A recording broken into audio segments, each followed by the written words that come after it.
उसके मंत्री गए कोर्ट में, तो कोर्ट ने बोला भैया ये काहे को टैरिफ वैरिफ लगा दिए। बोलता साहब चाइना पे टैरिफ लगा है, नहीं तो चाइना नेशनल सिक्योरिटी वगैरह वाली समस्या चाइना की बता दी, which I agree, national security threat है, वो थोड़ा बेजिंग हमसे आके नेगोशिएट करें। बोला ठीक है। तो ट्रम्प साहब ने फिर दूसरा पैंतरा चला, बोला साहब ये टैरिफ जो हमने लगाए इससे ना जो इंडिया पाकिस्तान में वॉर हो रही थी, हमने इन टैरिफों का लॉलीपॉप देख के रोक किया, और जो आगे आने वाले टाइम में न्यूक्लियर वॉर होगी, अगर हम ये टैरिफ हटाएंगे तो न्यूक्लियर वॉर होगी। तो कोर्ट ने भी बोला भैया काहे कितनी लपेटवाओगे हमसे। कोर्ट ने साहब ये टैरिफ फिलहाल खारिज कर दी। ये जो ट्रम्प के पास एक स्पेशल इकोनॉमिक पावर होती है, यूएस की कॉन्स्टिट्यूशन देती है, पर मैं तब यूएस की जुडिशरी से ये पूछूंगा जब इस पावर का यूज करते करते बाइडेन ने बिलियंस ऑफ डॉलर का असला यूक्रेन को दिया, तब कोर्टों को तकलीफ नहीं हुई, या कोर्टों को भी सिलेक्टिव तकलीफ होती है। पर जब इस चीज का अब ट्रम्प अच्छा कर रहे हैं बुरा कर रहे हैं, वो उनका आउटलुक है, मेरे हिसाब से तो ठीक कर रहे हैं, इस पे कोर्टों को आपत्ति कि आप ये नहीं कर सकते। और ये भारत वाला पैंतरा फिलहाल हो गया खारिज। सुबह इस पर हमने डिस्कस किया था, मैं एलैबोरेट ज्यादा नहीं करूंगा, समय भी नहीं है। जब ये खारिज हो गया तो अब व्हाइट हाउस का है बेचारा, क्योंकि उन्होंने कहा था अगर आप ये खारिज करोगे America will lose face, white house will lose face. क्या ये व्हाइट हाउस को निकम्मा और नालायक दिखाने के लिए किया जा रहा है? क्या ये ट्रम्प एडमिनिस्ट्रेशन को बहुत कमजोर दिखाने के लिए किया जा रहा है? और यही पैंतरे अगर आप देखेंगे तो मोदी जी के साथ भी होते हैं, मोदी सरकार के साथ भी यही होते हैं, सेम पैंतरे होते हैं, हर पैंतरे होते हैं, लाओ राफेल की शीटें लाओ। पर माननीय जज साहब बहुत आदर सम्मान है, पर आपने ऐसे डिक्लेयर नहीं करते, पर राफेल के जो है हमें क्लोज एनवेलप में तो कितने का खरीदा, उस राफेल में क्या है, जो अब जो जस्टिस वर्मा उसकी इंपीचमेंट के लिए पार्लियामेंट करे, हम नहीं निकालेंगे, हम अपने हाथ गंदे नहीं करेंगे, ये सब चलता है। तो ये आपको एक सिमिलैरिटी दिखेगी यार अमेरिका में। अब व्हाइट हाउस का एक ही स्टेटमेंट आया, कहते हैं it's a legal coup, it is a legal coup. White House इसको लीगल कू कहता है, उनके डिप्टी प्रेस सेक्रेटरी इसको लीगल कू कहते हैं। तो ये हमारा लीगल कू हो गया।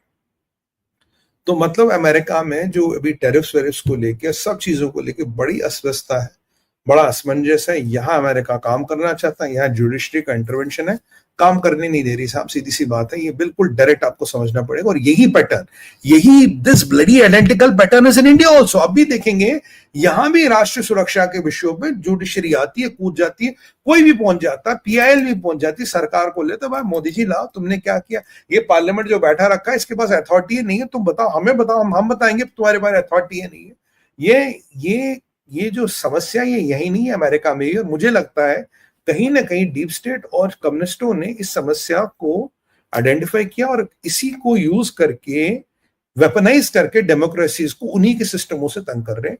ये वो वाली चीज है, डेमोक्रेसी का दुरुपयोग हो रहा है। तो अब इसको लीगल कू कह रहा है ट्रम्प का एडमिनिस्ट्रेशन, और मैं मानता हूँ ये लीगल कू है, क्योंकि अगर सरकारें ऐसी चलने लगी, अगर कोई भी तीन बैच का कोर्ट सरकार और इतने बड़े इलेक्शन के बाद आई सरकार को डिसीजन को ऐसे ओवरटर्न करेगा, स्ट्रैटेजिक डिसीजन का, पॉलिसी डिसीजन का, नेशनल सिक्योरिटी डिसीजन का, इसे लीगल कू ही कहा जाएगा। और कल को हैरान मत हो रहिएगा अगर भारत में भी एक ऐसे लीगल कू की परिस्थिति कल को बन सकती है, क्योंकि जो वहां प्रेसिडेंट सेट होती है वो कहीं ना कहीं दुनिया भर में फॉलो हो जाती है। तो ये एक लीगल कू है। मैं डायरेक्ट से बात करूंगा। लास्ट पॉइंट, इसको संक्षिप्त में बात करूंगा। ईरान की उल्टी गिनती शुरू, पूरा इंटेल है, पूरी खबर है। आज रात आने वाले 24 घंटों में, 8 घंटों में, 10 घंटों में ईरान पे इजराइल का हमला हो सकता है। Israel will possibly attack Iran and dismantle it's nuclear Arsenal, क्योंकि इजराइल की धैर्य की सीमा खत्म हो गई है। अमेरिका गेम खेल रहा है। मैंने सुबह भी ट्रम्प को बात बोला, ट्रम्प से बात की तो ट्रम्प को बोला कि हाँ, मैंने बेंजामिन नेतन्याहू को डांटा, बोला अभी रुको, हम डील के पास है।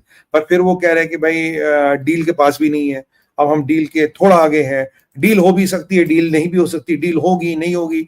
ये सब खुद ही ट्रम्प अपने आप को कॉन्ट्रडिक्ट कर रहे हैं। पर जब से अरब गए हैं, अरबों का पैसा ऐसा सर चढ़ गया है कि अपने आप को खुद ही कॉन्ट्रडिक्ट कर रहे हैं। भाई अरबों का पैसा आएगा तो मलीज तो साथ आएगी, इसमें बहुत सीधी सी बात है, इसके बिना पैसा नहीं आएगा। तो ये अब इजराइल में मैंने आपको पूरी क्यों में समझाया, सब समझा। अब इजराइल के पास कोई विकल्प ही नहीं बचा। इजराइल का राजी मैं डायरेक्ट एक्शन कर लूंगा, आप रहने दो। तो आप आने वाले 5 से 8 घंटों में, कल सुबह तक क्या हो जाए, अगर इजराइल का आपको डायरेक्ट एक्शन दिखे, डोंट बी सरप्राइज। और इजराइल के पास विकल्प नहीं है, क्योंकि डीएनआई खुद कह रहा है, they are not weeks, they are not months, they are weeks to months away from getting a nuclear bomb. अगर ईरान के पास एक बार बॉम्ब आ गया, नहीं मानेगा। और बेंजामिन नेतन्याहू की एक प्रवृत्ति है, एक लेवल तक आप इसको कंट्रोल कर सकते हो। इसमें मोदी में एक सिमिलैरिटी है, दे आर बोथ अनप्रेडिक्टेबल। और आप एक लेवल तक इनको कंट्रोल कर सकते हो। जो अब भारत ने अब एक डॉक्ट्रिन बनाया कि किसी की नहीं सुनी, जाके ठोकना है, और इजराइल और भारत ने एक दूसरे को कॉपी करने लगे। इजराइल का एक डॉक्ट्रिन है कि डायरेक्ट फाइट को वहां ले जाना, डायरेक्ट फाइट को एनिमी कैंप में ले जाना, जैसे कि हमास और लीडरों को एलिमिनेट करना। अब लड़ाई का सेंटर ऑफ ग्रेविटी वहां है। अब भारत भी इजराइल की तरह सेंटर ऑफ ग्रेविटी पाकिस्तान में शिफ्ट कर गया। पाकिस्तान में जितने तटपुंजिया रोज मर रहे हैं उनकी तरफ है, हम यहाँ कुछ नहीं है। और ये जो भारत का स्टाइल था कि अमेरिका का कितना प्रेशर भी हो, मोदी जी पे प्रेशर था तो मोदी जी ने करना था ना जो कर दिया, ठीक उसी तरह से Benjamin Netanyahu might take leaf out of Modi's playbook and exactly did what Modi did. और देखिए इजराइल सक्षम है, इससे पहले सऊदियों के पास अब 35 आ जाए, थर्ड आ जाए, ऑल आ जाए, तो इनको पता जो करना अभी कर लो भैया, हमारे पास समय नहीं है। तो ये अटैक हो सकता है, इजराइल अमेरिका की नहीं सुनेगा, और आईडीएफ फुली कैपेबल है ये सब करने में, बट अनफॉर्चुनेटली आईडीएफ में भी नुकसान होगा इस सब में। बट इजराइल के पास एक मास्टर प्लान है, अगर इजराइल नहीं तो कोई नहीं, हम नहीं तो तुम नहीं, हम नहीं तो जमाना नहीं, रेगिस्तान फिर से रेगिस्तान बनेगा, और अब की बार रेडियो एक्टिव रेगिस्तान बनेगा, पूरा क्षेत्र फिर से रेगिस्तान बनेगा, और अब की बार रेडियो एक्टिव बनेगा। तो ये सबको पता है, सबको पता है, इनसे पंगा लेना बहुत मुश्किल है। पर यहाँ इजराइल के साथ भी कोई अच्छा नहीं हो रहा, और अल्टीमेटली इजराइल हो भारत हो, मैं शुरू से आपको एक ही चीज कहता हूँ, यूर ऑन योर ओन। आपको खुद अपने सैन्य बल, शस्त्र बल से आपकी रक्षा करनी पड़ेगी।